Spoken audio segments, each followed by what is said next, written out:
A basketball flies through the air with only seconds left on the clock, and the crowd explodes in cheers. But in the stands, someone else is watching, a burned figure with blackened skin slowly reaching out from the shadows. And before anyone understands what's happening, a teenager will burn alive in the school shower. My name is Jessica Moore, and welcome to Jessica Recaps. Tonight's story begins during a high school basketball game.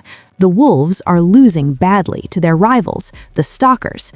Only 44 seconds remain on the clock. The coach quickly whispers a plan. Dean will get the ball and pass it to Mason.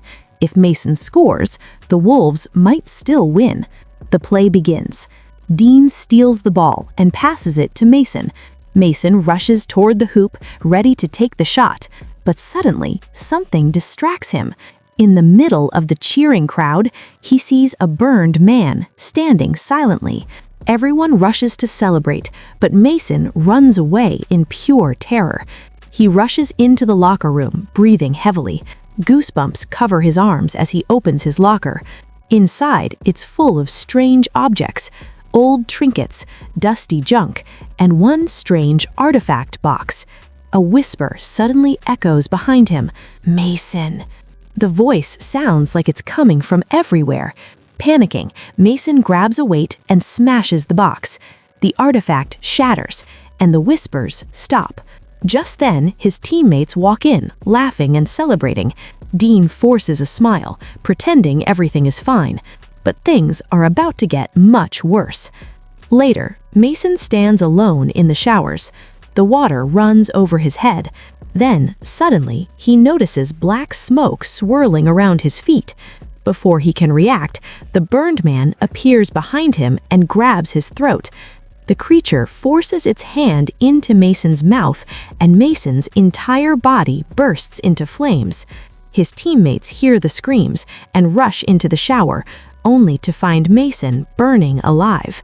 6 months later, a new girl named Chris moves into town to live with her cousin, Ree. Chris spends most of her time drawing alone by the window. Sometimes she zones out, lost in dark thoughts. Ree snaps her back to reality and helps her unpack. He tries to cheer her up, but Chris clearly carries heavy guilt from her past. The next day, Ree shows her around their high school. Everything seems normal until Chris is assigned her locker. The locker door reads, "Horse." Ree quietly explains it used to belong to Mason. Before Chris can respond, Dean and his friends surround her. Dean says she shouldn't use the locker out of respect. His girlfriend, Grace, laughs and says this school is so old that half the lockers probably belong to dead students anyway. Then, Dean suddenly recognizes Chris. He smirks. Later, Chris opens Mason's old locker. Inside, she finds his belongings, including the artifact box. And inside that box, a strange, ancient whistle. She hears faint whispers as she holds it. She's about to blow it, but the bell rings, so she puts it away. During detention that afternoon, the whistle accidentally rolls out of Chris's bag. The teacher, Mr. Craven, examines it carefully. He notices strange symbols carved on the base. Mayan symbols. Grace quickly searches the symbols online and translates them. The words read, "Summon the dead." Everyone laughs nervously, but Craven becomes interested.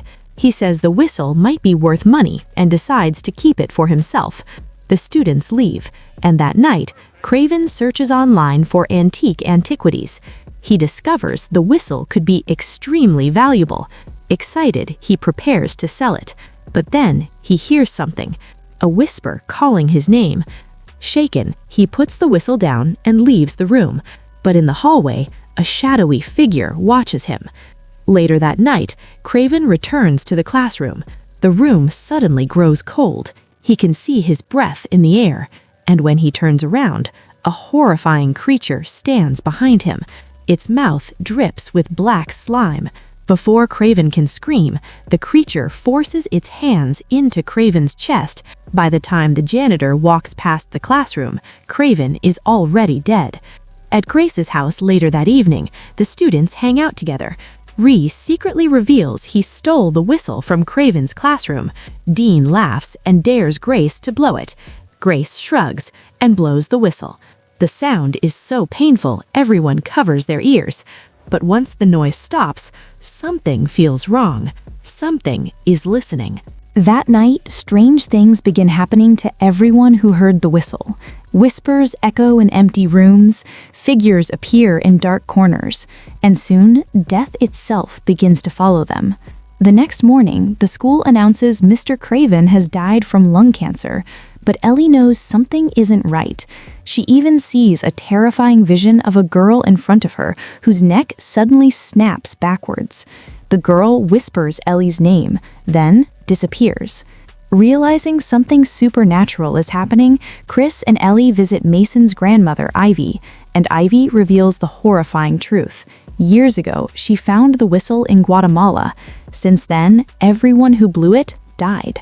The true translation of the symbols isn't summon the dead, it means summon your death. According to Ivy, every person is born alongside their own death. Everyone is destined to die in a specific way at a specific time, but the whistle forces that death to come early, and when it arrives, it kills them the exact way they were meant to die. Mason burned because he was destined to die in a fire decades later. Craven suffocated because he was meant to die from lung disease. And now, the whistle has chosen its next victims. At the town's harvest festival that night, panic spreads as the curse begins claiming them one by one. Grace is chased through a haunted maze by a terrifying old woman, her future death. She tries to escape through hidden tunnels, but the creature catches her. It forces its hand into her throat, draining her life. By the time Dean finds her, Grace has turned into a wrinkled old corpse. Now the group finally understands. They're all next. Soon after, Dean sees his own vision of death, a horrific car crash. And that night, his body suddenly twists and breaks, as if he's inside a violent collision. Bones snap, blood pours from invisible wounds. His parents break into the room, just in time to see him collapse, dead. Meanwhile, Ree believes the only way to escape the curse is to transfer his death to someone else.